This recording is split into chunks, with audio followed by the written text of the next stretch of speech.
Irmãos, saúde e paz. Se Deus permitiu, hoje é quarta-feira, dia 10 de junho. Que coisa boa. Estamos vivendo aí um friozinho gostoso. Peguei um resfriado. Que bom que não passa pela tela para você. E assim a gente vai ficando uma semaninha rosco-fosco, vencendo aí as limitações do nosso corpo, né? Hoje é aniversário do Zenas Filho, um dos nossos adolescentes. Que Deus possa abençoá-lo e a cada dia junto com a sua mãe, Luciana, e o seu pai Zenas. Uma família muito abençoada em nossa igreja. Queridos, no dia de hoje eu vou seguir o mesmo modus operandi da semana passada, quando eu falei sobre o livro de Isaías e apresentei, não é isso, a Bible Project Brasil, que são aquele desenho, né, aquelas gravuras e aquela narração tão boa, tão pedagógica para todos nós. E hoje eu vou fazer com o Evangelho de João. O mês de junho é o mês que celebramos ou relembramos o Dia do Pastor. E é domingo que vem, pode preparar um presente para dar para o pastor, tá bom? Uma lembrança para dar para o pastor. E João é esse evangelista, é o último dos moicanos, como a gente brinca, o último apóstolo que sobreviveu, passou por martírio. Ele foi um grande pastor. Ele teve tempo de pastorear, né? Os demais não tiveram esse tempo. O martírio foi muito logo depois da morte de Jesus, uma igreja, mas João não. João pastoreia a igreja de Éfeso, João cria muitos discípulos, João escreve o Evangelho, João escreve a primeira, a segunda e a terceira carta, e João escreve também o Apocalipse. Então você vai perceber na escrita de João e lá nas cartas, principalmente, esse jeito pastoral. E ser pastor é um dom maravilhoso que Deus nos deu. E eu sempre falo que, como pastor, eu gosto de repetir aquilo que João escreveu, de saber que os meus filhos estão andando na verdade. É a maior alegria para nós, pastores. E você que é minha ovelha, ande na verdade. Você que é um amigo, uma amiga do coração, uma amiga fraterna de outra comunidade de fé, ande na verdade, porque a verdade traz frutos para a eternidade. E aí você vai ver agora a primeira parte, que é com essas gravuras, do capítulo 1 até o capítulo 12. Você vai louvar o Senhor aí, vamos louvar cantando A Tua Palavra Escondi, que é a primeira frase, mas o nome é Oferta Agradável a Ti. A Cassiane gravou em 1999, né? E tantas outras pessoas também regravaram ela. É uma música linda. Então, João foi aquele que fez o possível para escrever o maior número de palavras, para que a palavra fosse conhecida. Depois do louvor, você vai para a segunda fase, que é do versículo 13 até o versículo 21. Aí eu volto para a gente fazer uma reflexão. Amém? Deus te abençoe aí. Até daqui a pouco.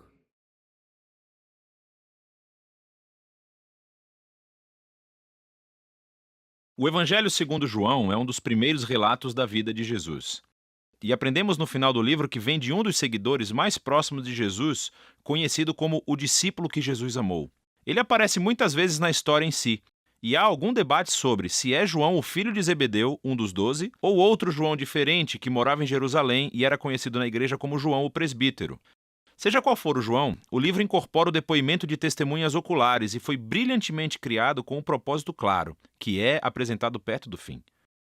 João diz que a história foi escrita para que vocês creiam que Jesus é o Messias, o Filho de Deus, e para que, crendo, tenham vida em seu nome.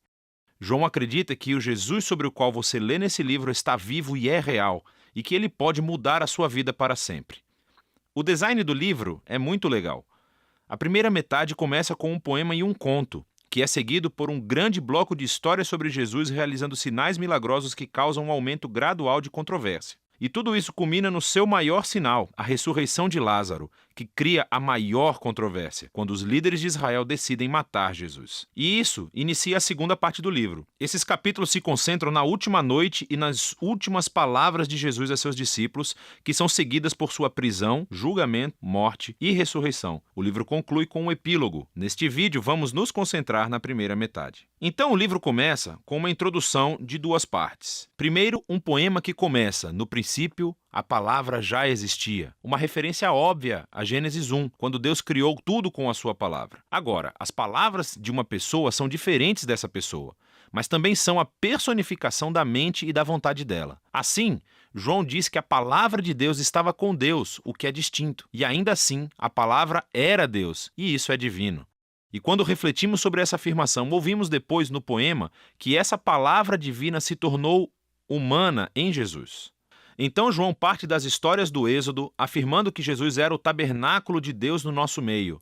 A gloriosa presença divina que pairava sobre a Arca da Aliança tornou-se humana em Jesus. O que leva à sua última afirmação, de que o único Deus verdadeiro de Israel era Deus Pai e o Filho, que se tornou humano para nos revelar o Pai.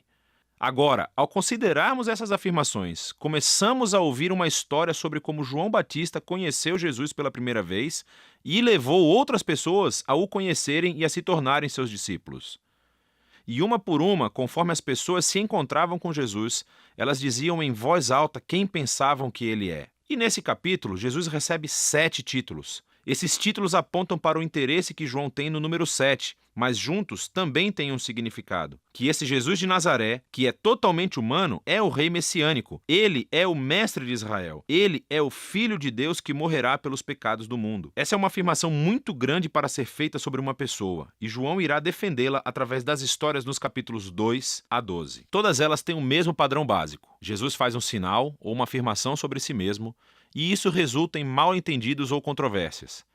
E assim, no final de cada história, as pessoas são forçadas a decidir quem elas pensam que Jesus é. A primeira sessão mostra Jesus encontrando 4 instituições judaicas clássicas. E em cada encontro, Jesus mostra que ele é a personificação dessa instituição. Então, Jesus está numa festa de casamento e o vinho acaba. E Jesus transforma esses enormes jarros de água, algo como 455 litros no total, no melhor vinho de sempre. E o garçom diz ao noivo: "Você deixou o melhor vinho para o final", o que de fato é verdade. Mas João considera esse milagre o primeiro sinal de Jesus. Em outras palavras, é um símbolo que revela algo sobre Jesus. Assim como Isaías disse que o reino messiânico seria como uma grande festa, com ótimo vinho, este primeiro sinal milagroso revela a generosidade do reino de Jesus. Em seguida, Jesus vai ao Templo de Jerusalém, o lugar onde o céu e a terra deveriam se unir e Deus se encontraria com seu povo. Jesus afirma sua autoridade sobre o templo, acabando com os vendedores e interrompendo as ofertas de sacrifício. E quando os líderes do templo o ameaçam, ele diz: "Destruam esse templo, e eu o erguerei novamente em 3 dias. Jesus afirma que sua morte sacrificial será o lugar onde o céu e a terra realmente se encontrarão. O seu corpo que será morto é a personificação do templo.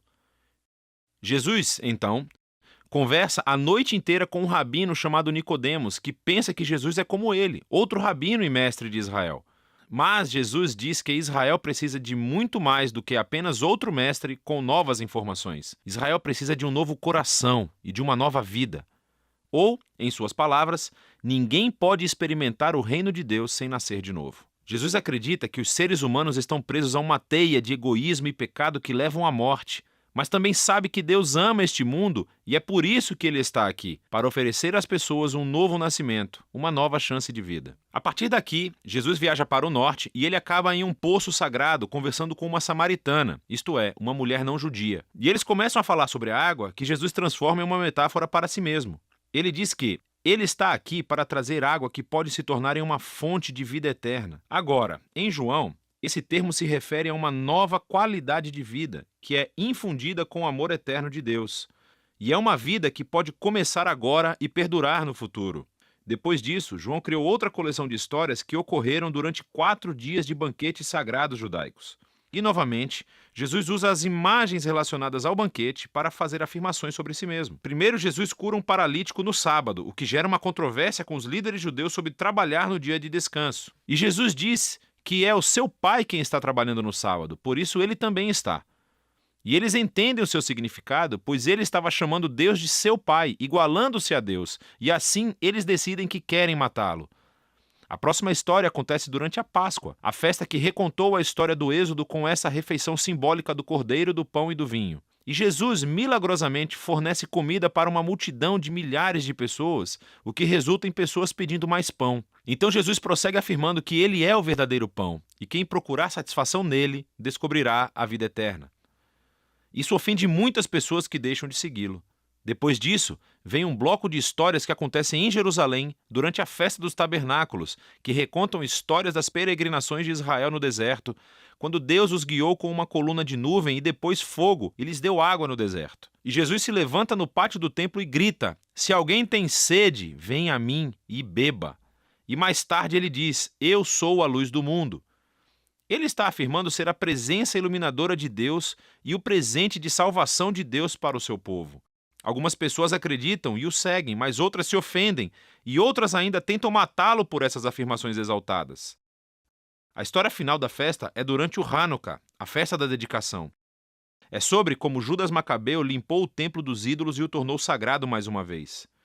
E Jesus entra na área do templo e diz que ele é aquele quem Deus tornou santo, e que ele é o verdadeiro templo onde a presença de Deus habita. E ele também diz: "Eu e o Pai somos um." Isso deixa os líderes de Jerusalém furiosos. Eles criam um plano para matar Jesus e então ele se retira da cidade. Enfim, todos esses conflitos culminam em um último sinal milagroso. Jesus descobre que seu querido amigo Lázaro está doente, mas a sua família mora perto de Jerusalém, que agora é uma armadilha mortal para Jesus. Jesus poderia ficar longe e salvar a sua própria vida, mas ele ama Lázaro. Então, quando ele ouve que Lázaro morreu, ele segue viagem para levantá-lo dos mortos. E ele o chama para a vida fora do túmulo, sabendo que isso lhe custará a sua própria vida. E a notícia desse sinal incrível se espalha rapidamente, é claro. Assim como Jesus sabia que aconteceria, os líderes de Jerusalém descobrem o que aconteceu e começam a conspirar para matá-lo. Então ele vai para Jerusalém como o rei de Israel que foi rejeitado pelos seus líderes. A primeira metade de João chega ao fim com a história sobre como Jesus sacrificou sua vida com um ato de amor pelo seu amigo. E isso, claro, também é um sinal que resultará na crucificação que será explorada com mais detalhes no próximo vídeo. Mas por enquanto, essa é a primeira metade do Evangelho de João.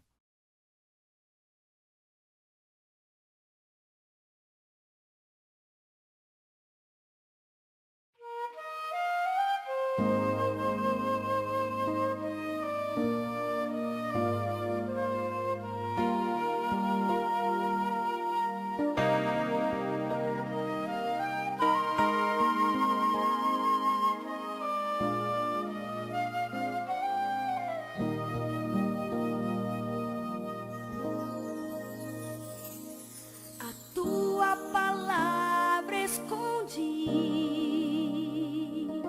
guardada no meu coração, pra eu não pecar contra ti, Senhor. A tua palavra escondi, minhas vestes no sangue lavei, e das tuas águas bebi, pra ser uma oferta agradável a ti, minha vida a ti consagrei. Meus dons e talentos são pra te servir, meus dons preciosos são teus. Não vejo razão na minha vida sem ti. Tu és meu Senhor e meu Deus. Assim como o fogo refina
consagrei. Toma minha vida, Senhor. Aleluia.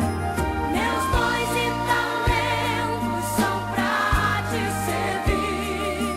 Meus dons preciosos são teus. Não vejo razão na minha vida sem ti. Tu és meu Senhor e meu Deus. Assim como o fogo refina o ouro, tem tua obra em mim completa.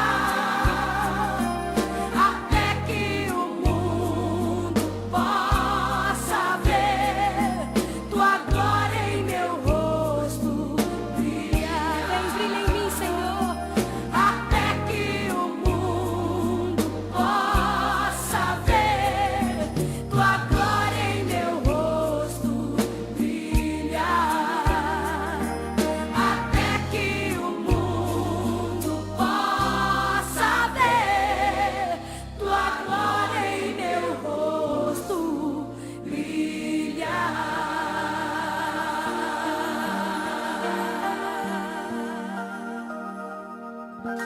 Aceite, Senhor, minha oferta agradável a ti. Amém. No primeiro vídeo, aprendemos que João escreveu este livro para afirmar que Jesus é o Messias, o Filho de Deus, a personificação humana da Palavra de Deus e a presença gloriosa que veio revelar quem verdadeiramente é Deus. Em seguida, exploramos como João projetou a primeira metade do livro para demonstrar essa afirmação. Jesus realizou sinais milagrosos e fez enormes afirmações sobre si mesmo de que ele era a personificação de toda a história de Israel. Mas tudo isso gerou controvérsia e os líderes judeus confrontaram Jesus por todas essas alegações. O que culminou em Jesus sacrificando a sua própria vida por seu amigo Lázaro. Ao aproximar-se de Jerusalém para ressuscitá-lo dos mortos, Jesus selou seu destino. E assim, uma vez que o plano para assassinar Jesus é colocado em ação, chegamos à segunda metade do livro. A primeira parte foca inteiramente na última noite de Jesus e suas últimas palavras aos discípulos, enquanto ele tenta prepará-los para a sua morte. Jesus realiza esse ato chocante no jantar. Ele assume o papel de um servo comum, ajoelhando-se para lavar os seus pés sujos. Algo que, em sua cultura, um rabino superior jamais faria por seus discípulos.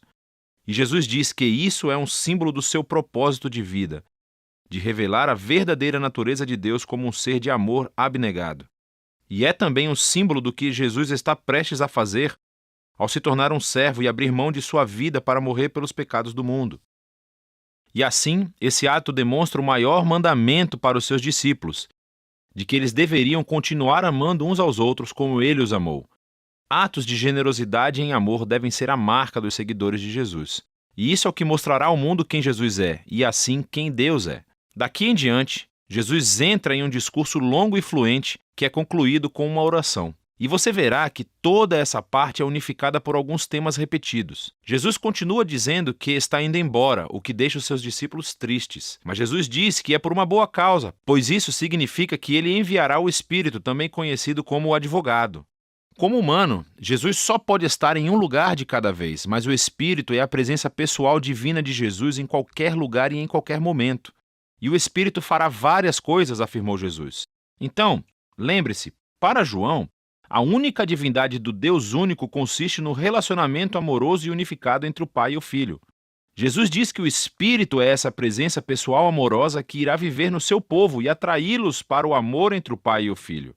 E assim, diz Jesus, seus discípulos são aqueles que habitam ou permanecem nesse amor divino, do mesmo modo que os ramos são interligados a uma videira. Ele descreve aqui como o amor pessoal de Deus pode permear a vida de uma pessoa, curando, transformando-a e a renovando. E tem mais. O Espírito também dará poder aos seguidores de Jesus para que possam levar adiante a sua missão no mundo, cumprindo o grande mandamento, que é amar os outros por meio de atos radicais de serviço. Além disso, Jesus também diz que a sua missão é dar testemunho da verdade e expor a maneira egoísta e pecaminosa que nós, humanos, tratamos uns aos outros, e declarar que Deus salvou o mundo através dele porque o ama. Ele expôs uma nova maneira de tornar-se humano novamente. E, finalmente, Jesus prevê que haverá oposição. Assim como os líderes judeus o rejeitaram, os seus seguidores também serão perseguidos. Mas ele diz a eles para não terem medo, pois ele já conquistou. ou venceu o mundo. O que Jesus quer dizer aqui com vitória? Ele não deixa claro. Mas isso nos leva à seção final do livro em que João nos mostra como é essa vitória, no estilo de Jesus. Os líderes judeus mandam soldados ir atrás de Jesus e de seus discípulos para prendê-lo. E quando os soldados perguntam qual deles é Jesus, ele declara: "Eu sou." E eles caem para trás. Isso é algo brilhante da parte de João. Essas palavras são o ponto culminante de 2 conjuntos de 7 exemplos em que Jesus usou a mesma frase. E tudo isso destaca uma das principais afirmações de João sobre Jesus. As palavras "eu sou", ou em grego ego e me, são a tradução grega do nome da aliança pessoal de Deus em hebraico que foi revelada a Moisés no capítulo 3 de Êxodo. Elas também foram repetidas muitas vezes em Isaías. E João, estrategicamente, colocou 7 momentos em sua história onde Jesus diz "eu sou", seguido por alguma afirmação surpreendente. Eu sou o pão da vida. Eu sou a luz do mundo, a porta das ovelhas, o bom pastor, a ressurreição, o caminho, a verdade e a vida, a videira verdadeira. E João criou também outras 7 histórias com momentos-chave, onde Jesus simplesmente diz "eu sou", ecoando esse nome divino. E assim, nesse relato da prisão de Jesus acontece o clímax irônico de todas as histórias, pois nela Jesus revela o seu nome divino, o poder e a vitória, precisamente no momento em que desiste de sua própria vida. Depois disso, Jesus é levado a julgamento por suas exaltadas afirmações de ser o Filho de Deus e o Rei de Israel, primeiro perante o sumo sacerdote e depois perante o governador romano Pilatos, que precisava levar a sério qualquer um que afirmasse ser o Rei de Israel. E Jesus diz a Pilatos que o seu reino não é deste mundo, o que significa que ele é um rei e que o seu reino é para este mundo. Mas o seu sistema de valores radicalmente diferente e a sua redefinição de poder e grandeza, nada disso é procedente deste mundo. Pelo contrário, eles são definidos pelo caráter de Deus, que Jesus revelou através do seu reino invertido, que é resumido pela cruz. É o lugar onde o verdadeiro rei do mundo conquista o pecado e o mal, deixando-os conquistá-lo.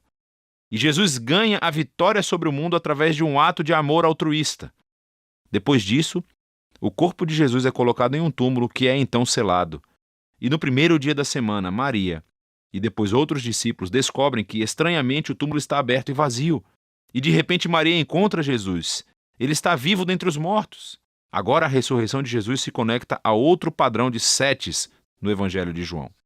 Voltando à festa de casamento em Caná, quando Jesus transformou água em vinho, João nos disse que este foi o primeiro sinal de Jesus.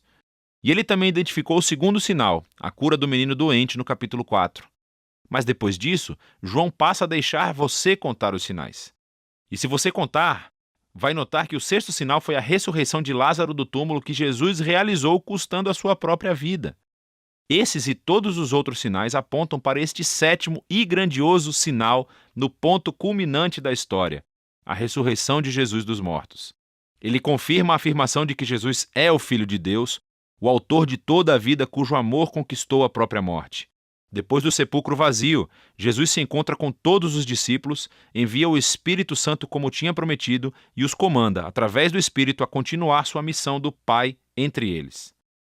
Depois disso, o livro conclui com um epílogo que explora a missão contínua dos discípulos de Jesus no mundo. Então, alguns deles estão pescando e não pegam nada.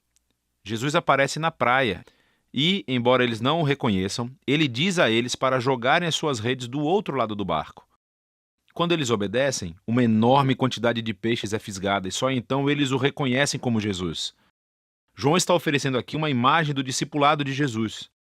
Seus seguidores serão mais eficazes no mundo quando o foco não estiver no seu próprio trabalho, mas simplesmente em ouvir a voz de Jesus e obedecê-lo quando ele fala. É quando eles vão realmente vê-lo trabalhar em suas vidas. Depois disso, Jesus fala com Pedro e o coloca como um líder único no movimento de Jesus, indicando que um dia ele também irá entregar a sua vida. Mas em contraste com Pedro, os últimos momentos da história se concentram no autor deste evangelho, o discípulo a quem Jesus amava. E ao contrário de Pedro, o seu trabalho não foi liderar o movimento de Jesus, mas sim passar a sua longa vida testemunhando sobre Jesus para que outros possam acreditar nele. E isso é exatamente o que ele fez aqui, ao escrever essa incrível história sobre Jesus, o Messias, o Filho de Deus. E é disso que trata o Evangelho de João.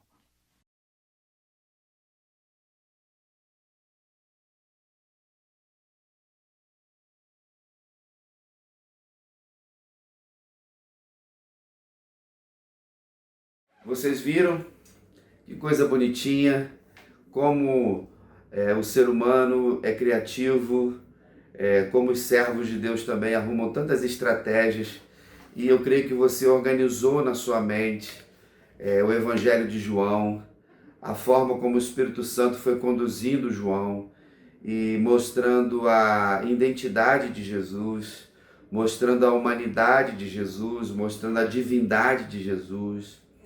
Aqueles 7 sinais, aqueles 7 milagres de Jesus que enfatizavam a sua natureza messiânica. E nós encontramos textos maravilhosos. E o Evangelho de João é esse evangelho que nós usamos muito para evangelização, que é o Evangelho do Amor. A Junta de Missões Nacionais usa muito ele. E ele foi escrito para todas as pessoas. Ele não teve um público-alvo específico, igual Mateus, Marcos e Lucas, né, que eram judeus, eram romanos, e esses para todo mundo. Ele é bem detalhado, ele é bem simples em várias narrativas e mostram o grande amor de Deus por nós. E é em João, né, capítulo 3, versículo 16, que nós temos esse texto áureo que nós conhecemos de cor, que fala da nossa fé, né, da nossa missão, porque Deus amou o mundo de tal maneira que deu o seu Filho unigênito, para que todo aquele que nele crê não pereça, mas tenha a vida eterna. E que você que me assiste nesse momento possa fazer parte dessa vida eterna, não da morte eterna. Mas se tem alguém que me vê, que me ouve e que ainda não tem Jesus como seu Salvador, o convite é hoje. Ajoelhe aí onde você estiver, entregue a sua vida ao Senhor Jesus, peça perdão, procure uma igreja evangélica, se quiser estar conosco, lá no cantinho gostoso de Cascadura, teremos uma grande alegria de ver você por lá. Mas eu no dia de hoje, nesta noite, eu gostaria apenas de refletir em alguns versículos do capítulo 1. E eu agora comecei um novo projeto, um novo desafio. Eu tenho procurado no decorrer da minha vida fazer isso, e como pastor da melhor forma. Já fiz esse desafio da igreja, mas como eu nunca desafio nada, ninguém, nem minha igreja, e nunca fiz isso no meu ministério, se eu não estiver fazendo antes. Então eu comecei a escrever a Bíblia. Aqui, ó. E eu comecei no Evangelho de João. Então, eu comecei esses dias, peguei aqui um caderno especial que a Rosana comprou, bonitinho, do esmilinguido, celebrai com júbilo ao Senhor. E eu estou escrevendo, vou escrever a Bíblia, vou ver se eu consigo escrever toda a Bíblia à mão. Um exercício que nós paramos de fazer por causa da tecnologia, tudo é digitado. Então, eu vou viver essa experiência nova. E fica aí um convite para você, se você quiser. Veja qual o livro da Bíblia que você mais gosta, começa por ele. Você não precisa ir numa sequência. Eu escolhi o Evangelho de João por entender que ele é a grande ferramenta que nós temos da evangelização. E depois vou fazer uma sequência. Não vou me preocupar com uma ordem cronológica.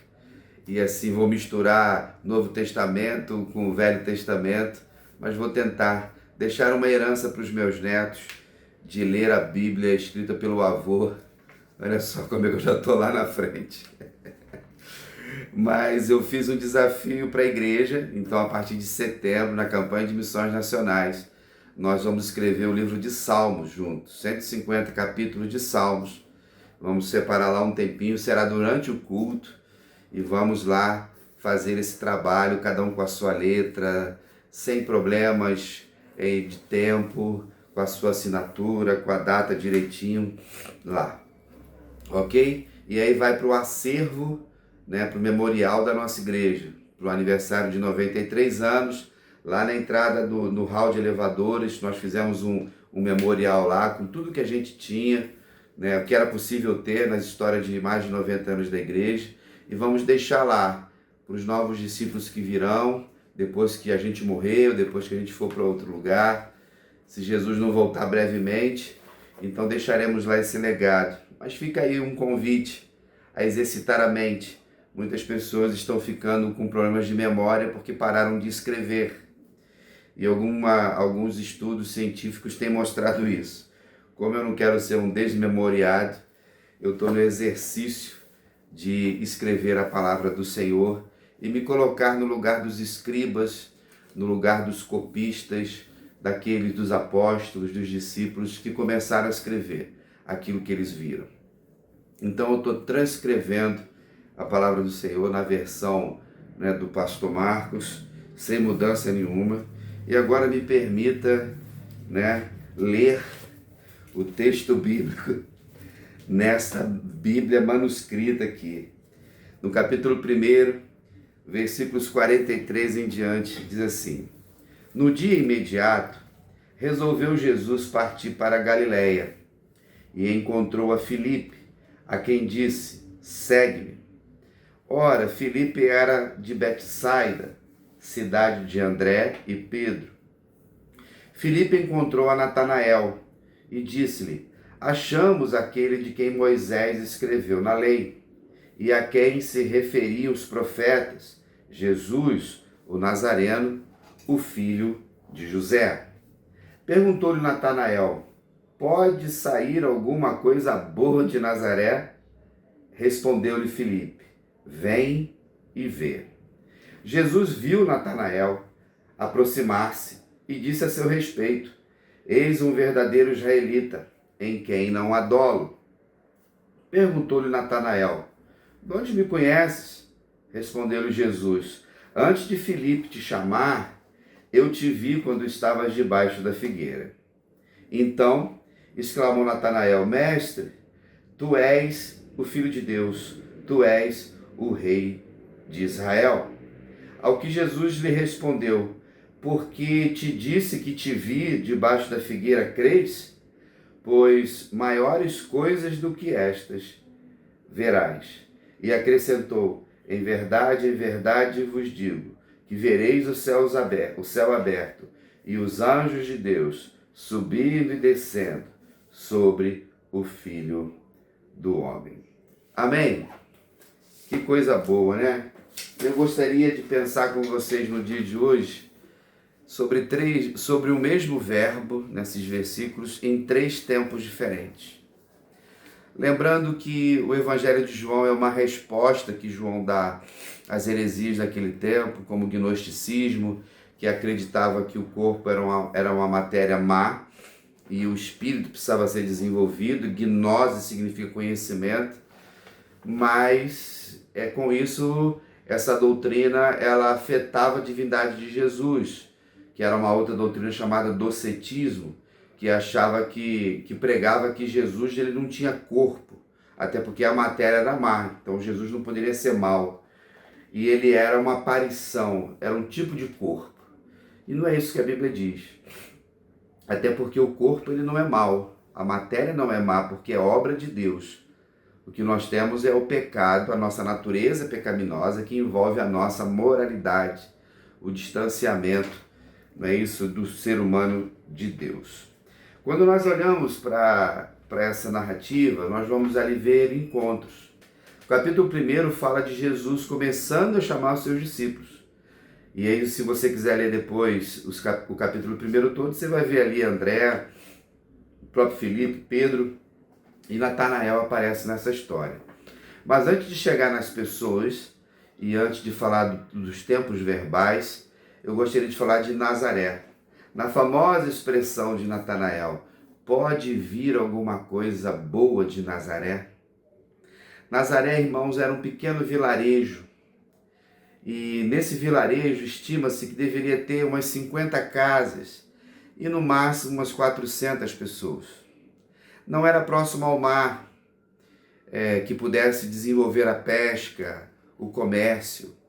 Então, as pessoas que moravam ali, elas viviam do artesanato, que era comum naquela época, e da agricultura doméstica, de subsistência, que a gente fala. Plantava para comer. Então, não tinha nenhuma visibilidade, não tinha nada. Então, quando ele fala que Jesus é o Messias, que Jesus Quando Filipe fala para Natanael que Jesus é o cumprimento daquilo que Moisés havia escrito, ele logo responde: pode vir alguma coisa de lá, de Nazaré? Por quê? Porque o Messias não viria de lá. Às vezes, irmãos, nós menosprezamos lugares.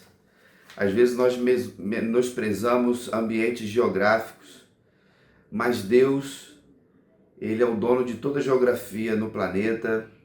Ele é dono dos vilarejos. Ele é dono das grandes metrópoles, das grandes cidades, das cidades pequenas, do mundo cultural, da cidade do interior. Ele é dono do ambiente da nossa cidade aqui maravilhosa, onde tem o centro, a zona norte, a zona sul, o subúrbio. E onde tem gente, tem o Senhor cuidando. Então, eu não sei de onde você veio. Nós que somos de Cascadura, alguns moram em Cascadura, outros moram em bairros vizinhos, eu moro aqui na Tijuca. Mas independente de onde nós moramos, quando nós estamos fazendo a vontade de Deus, sempre vem coisa boa. E isso é muito importante. Então nós encontramos essa narrativa aqui, e Natanael acaba sendo o protagonista desse pedacinho aqui do texto. Natanael significa Deus deu. E o ambiente que se envolvia lá em Nazaré era de pobreza, era isolado, em um ambiente rural. E nesse encontro deles aqui, né, quando um vai falando para o outro, a gente aprende algumas noções de evangelismo pessoal. Mas eu queria pensar com vocês nesse texto que a gente leu, o primeiro verbo, que é o ver, que está no presente. No momento em que Natanael questionou Filipe, que dá o seu testemunho pessoal, lembre-se disso. A minha vida toda trabalhando com missões, a melhor estratégia de evangelização missionária é o nosso próprio testemunho. Aquilo que Deus está fazendo na minha vida, aquilo que Deus está fazendo na sua vida. Se você não tem o que contar, tem uma coisa errada com a sua fé.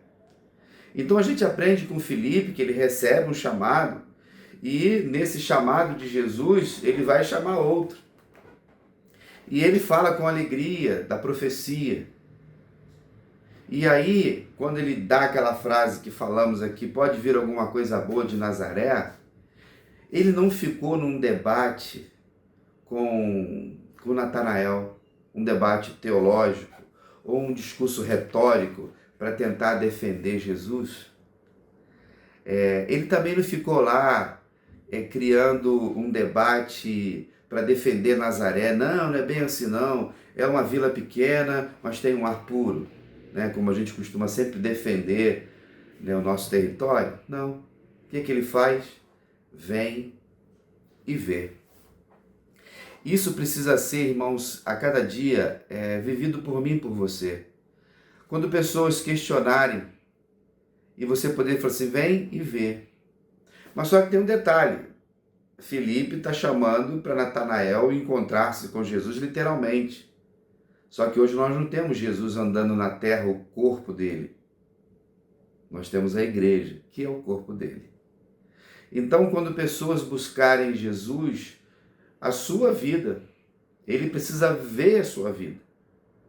E dentro do ambiente da nossa comunidade de fé, você que é membro da PIB de Cascadura, você pode convidar quem você quiser para ir lá conhecer Jesus.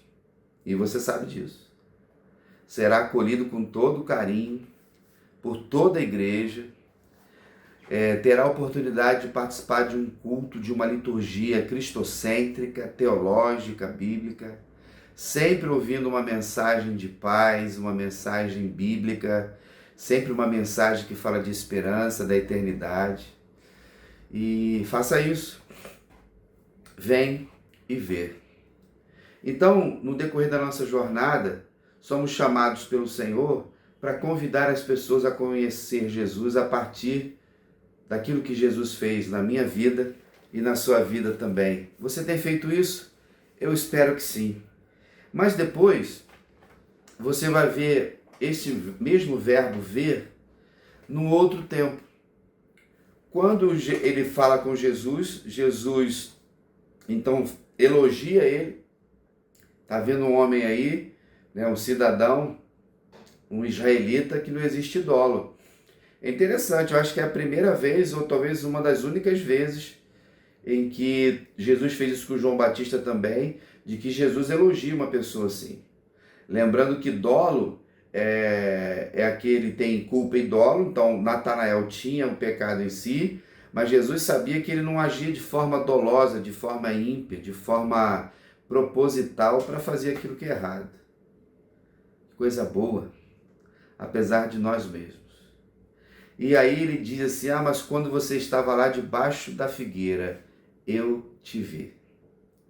Agora o verbo saiu do presente, no chamamento de Filipe para Natanael, e vai para a boca de Jesus no passado. Eu te vi. Antes que você viesse me ver. Antes que ele falasse, o Senhor é o Rei de Israel. Antes que eu e vocês pudéssemos ver Jesus, o Senhor Jesus já tinha nos visto. E Ele está te vendo agora. Ele está me vendo agora, gravando este culto. Ele viu você o dia todo hoje. Caminhou com você na sua agenda. Te ajudou a resolver uns BOs que sempre tem. Outros parece que não ajudou, mas Ele esteve presente. E amanhã Ele vai estar de novo. Antes que nós pudéssemos amar o Senhor, Ele nos amou primeiro.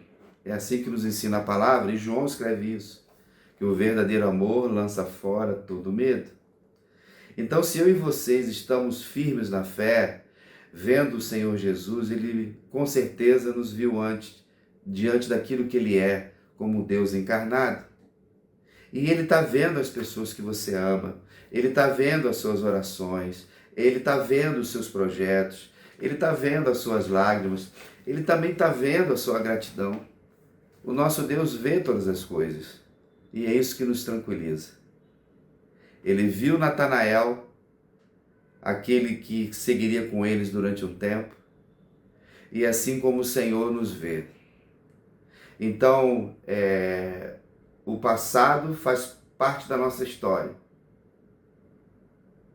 Eu não sei quando que o Senhor te viu, e nesse sentido, quando Ele te salvou. Lembra aí, eu sempre faço esse exercício para vocês. A gente nunca pode esquecer o dia que Jesus nos viu, o dia que Ele tocou em nós, que Ele soprou a nova vida em nós. E aí, depois que Jesus fala com ele, ele vai dizer o seguinte: vocês ainda verão muito mais, coisas maiores do que estas. Aí Jesus está falando no futuro. Esses homens, eles viram coisas extraordinárias. Esses homens e mulheres que andaram com Jesus, crianças, todos aqueles que tiveram o privilégio de nascerem na mesma geração de Jesus, que inveja santa eu tenho daquele povo, da igreja primitiva.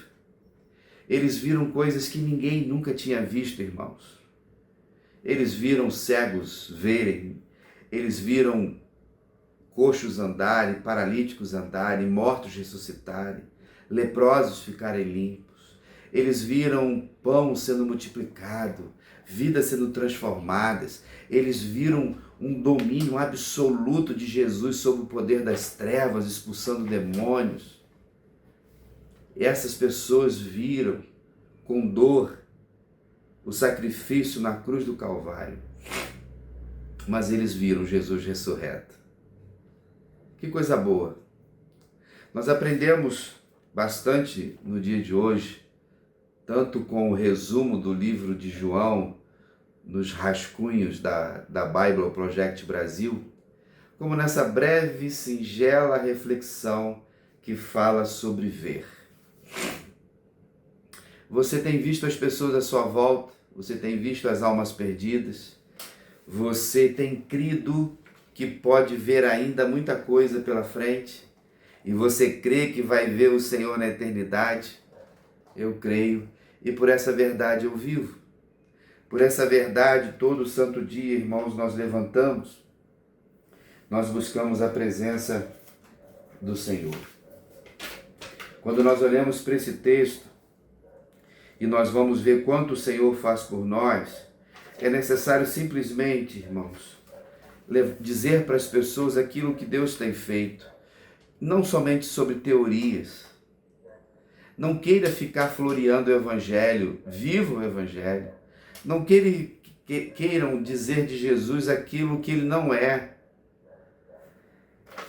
E parece que muitas vezes tantos Jesuses, tantos Cristos são pregados por aí que não se parecem com esse Cristo que Filipe conheceu, que Natanael teve o privilégio de bater papo.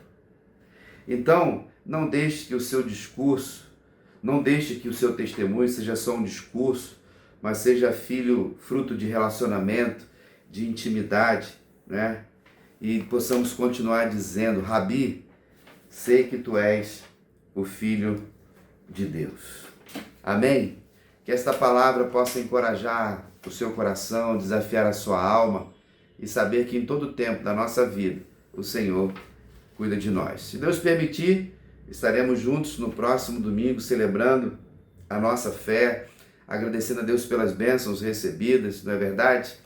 E esteja na escola dominical também às 9 horas da manhã. Estamos estudando o livro de Romanos, estudando sobre a graça de Deus. E agora a gente termina o culto cantando um louvor antigão também, né? Que quem gravou a primeira vez foi o Grupo Semente, em 1986.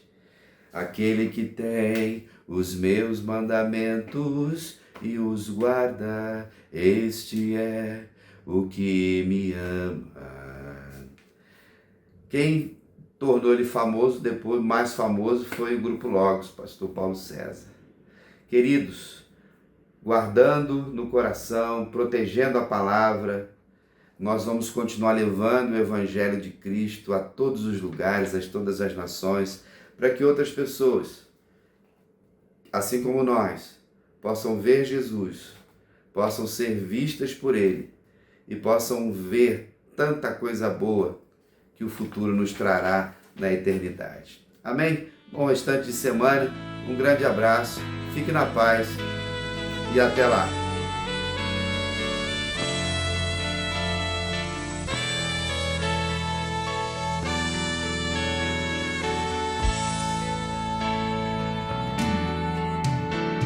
Aquele que tem os meus mandamentos e os guarda, esse é o que me ama. Aquele que tem os meus mandamentos e os guarda, esse é o que me ama. E aquele que me ama será amado por meu Pai, e eu também o amarei e me manifestarei a Ele. Aquele que tem os meus mandamentos e os guarda, esse é o que me ama. Aquele que tem os meus mandamentos e os guarda, esse é o que me ama.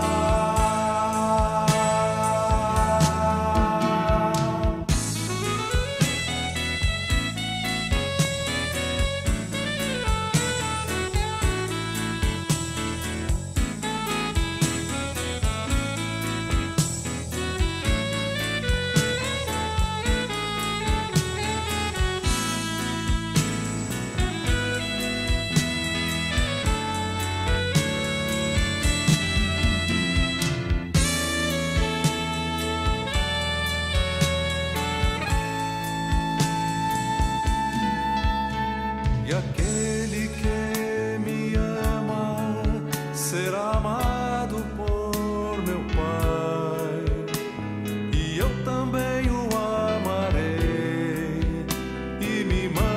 estarei